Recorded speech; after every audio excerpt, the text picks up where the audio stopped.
So I ran the numbers. I would think a great offer, a cash offer, would be, all right, I'm gonna make an offer on this house. I already know what the investor wants. This is an off-market deal. This investor bought this house in a package. I've come out here because he's trying to sell this one. The hope is that you also would learn how to analyze deals so that you don't waste tens of thousands of dollars. I have seen way too many investors buy houses with the wrong numbers, not looking at everything. And so let's go ahead and take a look at this property. Now, the reason I'm even looking at this property is because it does hit my buy box, and there's essentially 4 or 5 things that I'm looking for. This house was built in 1966, is a 3-bedroom, 2-bath, 1,300 square feet. I love that. This is a very good, efficient property. It doesn't have a pool, and the neighborhood is really, really good.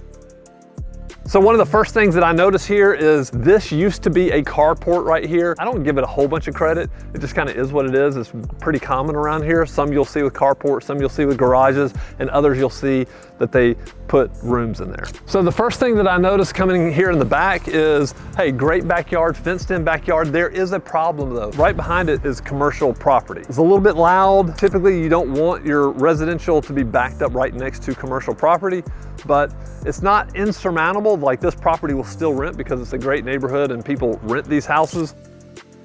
So we're walking up to the HVAC, and I can already tell this thing is old, needs to be replaced. So I'm gonna add that into my budget. The next thing is, this is like a brick and wood siding house, and so you see a lot of rotten wood and peeling paint around the outside in different places. That's gonna have to be replaced. I think probably the windows are still good, but they're just gonna need to be cleaned up, so that's gonna just take some time and materials.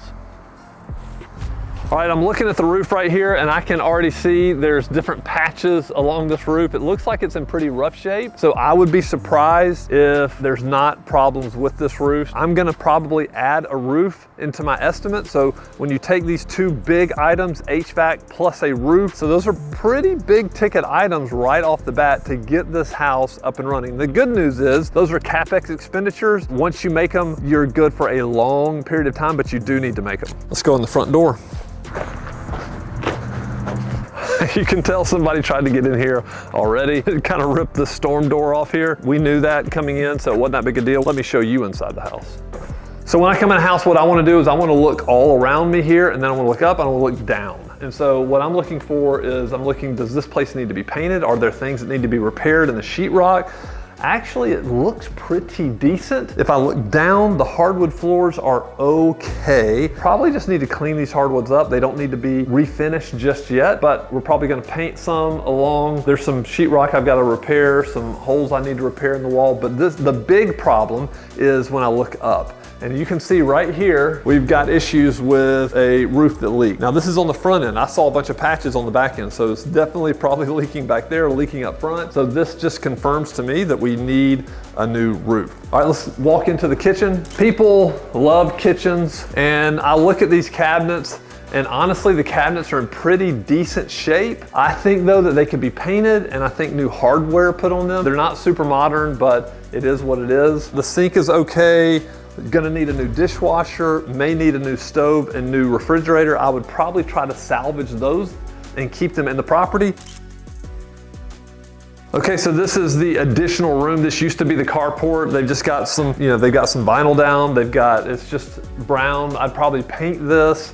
This is a fireplace. I don't know if it's working. Typically in my rental houses in these areas, I'm just gonna cap that off and make it inoperable. I don't want anybody to use the fireplace. It's a hazard. And then in here you have the hot water heater, which seems to be in pretty good shape.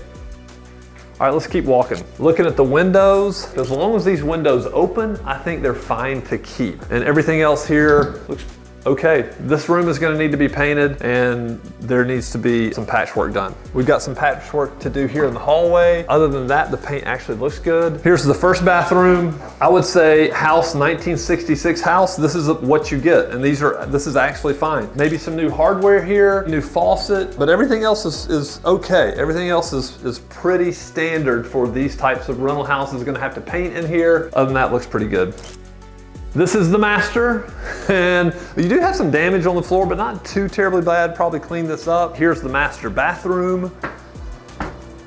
Feels pretty good, it's pretty solid. Toilet looks good, vanity looks okay. Just some cleanup actually in here, so it's not too terribly bad. Third bedroom, so this is again a 3-bedroom, 2-bath. The only other thing that I would be thinking about are the doors. Do they need to be replaced or can they be cleaned up? They're just these light doors, maybe some new hardware to make it look a little bit more modern. Remember, this is 1,300 square feet. It's a 3-bedroom, 2-bath house. So let's go ahead and run the numbers and see what we can do with this property, what I should offer, and then I'm gonna call the investor and make the offer on the phone. He wants $108,000. I think the property ARV on this, the after repair value, is $145,000. So I want to start taking off what I think needs to be done with this house. Well, I think $12,000 for the roof, $6,500 for the HVAC, interior $5,000, and then any kind of exterior work that needs to be done around the house, say an additional $5,000. So this brings me to what I feel the as-is value of the house is $116,000. The challenge that I see a lot of investors get in, they get so excited about getting a deal that they may take this $116,000 and they may say, I'll offer them $115 because I know I can get it at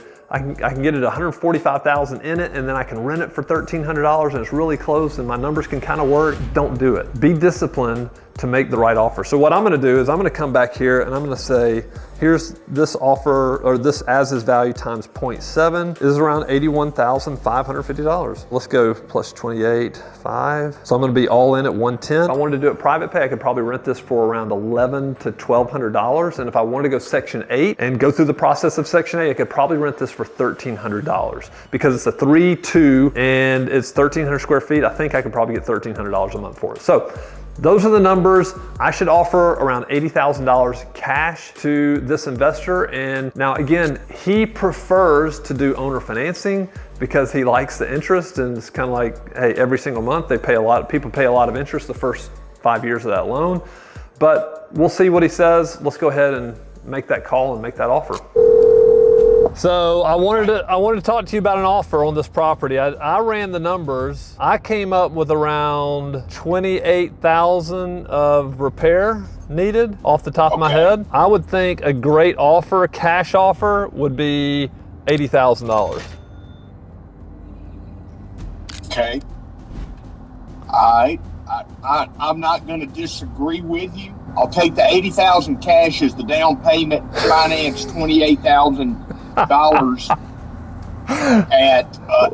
12% interest, and then you can determine the number of years you want it. What about just 80 in cash? I can't do that, and we're not going to. What would be the lowest cash offer you'd take for that house? Probably would seriously consider $100,000. But again, I'm not making money. Yeah. And so I have to make money basically. Again, that's where we came up with 108 or 109. Yeah, you had told me 108 cash. Yeah, we're making money if we do that. We're probably in it at 70 due to the fact we held it for a year. Yeah, you held it for a year and the person didn't pay, correct? The person paid probably 2 to 3 times. Okay, gotcha. Well, it sounds like we're pretty far apart, so why don't I do this? If I can come up with any more money that I could pay, over $80,000 somehow, like if it started to make sense, I'll call you back. But you were kind of telling me that you think you might have this thing owner financed, potentially. That's correct, potentially. Okay. So I can probably rent that house in the neighborhood of about $1,500 a month, roughly. And we would turn around and turnkey that to an investor. I thought 1,300 was the number. So here's the thing. There is a site out there that, and I take it with a grain of salt, but there is a Section 8 site that you can go to that will tell you what a 3-bedroom, 2-bath house will rent for with a voucher. If it is correct, we can get $1,500 a month out of that house. Wow. If it is not, if it's not true, then we get $1,300, and I feel confident. Yeah. I feel confident with $1,300. I think private pay maybe $1,200. All right, man. Well, I appreciate your time. All right, Dave. All right. See ya. Bye-bye. Bye. So there's no way he's selling it for $80,000 or probably even $90,000. He's stuck, bare minimum, it's gonna be $100,000. It sounded like he had some pain with this property, but honestly he doesn't, because he's not dependent on this money coming in. As you can tell, he's had it for a year. The tenant's paid 2 or 3 times. He's content holding on to it, fixing it up himself. If his basis is around 70, then he's gonna put, you know, $30,000 into it, have 100 in it, and he'll put somebody in there paying $1,300 to $1,500 a month is what it sounds like, and he'll sell it for $145,000. He'll turnkey it and sell it for the ARV. He's not motivated to sell. He wants to sell it, he's not 100% motivated. His best scenario for him is to do an owner financing where he's, you know, taking payments for 30 years and he's charging whatever 10 to 12% that he's going to charge, and he gets full retail as is. He'll sell it as is without doing anything. So I would encourage you, if you want somebody on the ground just like me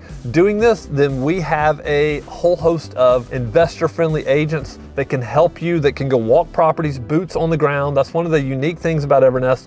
We have boots on the ground in around 50 markets across the United States. And so reach out to us. We can help you find a property, one that fits your buy box. They can do all the negotiating. They can deal with all the investors, the wholesalers, all that thing, and find you a property that meets your needs. All right, subscribe if you want more investor-friendly videos. And by the way, if you want to see us do this in different parts of the country, drop a note down in the comments. Tell us where you want us to go. We'll go to Arizona, we'll go to Colorado, we'll go anywhere and shoot these types of videos. All right, see y'all next time.